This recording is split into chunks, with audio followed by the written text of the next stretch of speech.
Ranges का क्या काम है कि एक पॉलिटिकल लोगों के ऊपर वो पहुंच जाए, वो हमें इस तरह करे जिस तरह कि हम कोई दुश्मन है। ये कौम अपनी फौज से क्यों प्यार करती थी? इसलिए करती है कि वो समझते हैं कि ये हमें दफा करेंगे। तो क्या हम कोई दुश्मन है मुल्क के?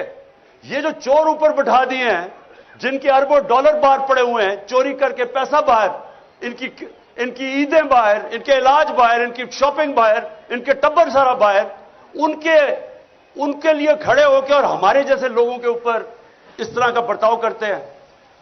ये तो अपने मुल्क में नफरतें फैला रहे हैं, अपनी सबसे बड़ी पार्टी को अपने इदारे के खिलाफ खड़ा कर रहे हैं।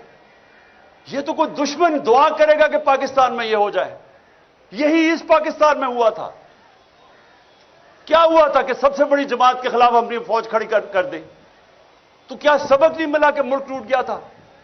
और अगर आज सबसे बड़ी पार्टी जो वाहिद फेडरल पार्टी रह गई है, एक फेडरल पार्टी है जो मुल्क को इकट्ठा रख सकती है, अगर पहले उसके लीडर को कत्ल करने की कोशिश की, उसके बाद ये ड्रामा हो रहा है सारे मुल्क के सामने कि जैसे हम कोई दहशतगर्द है।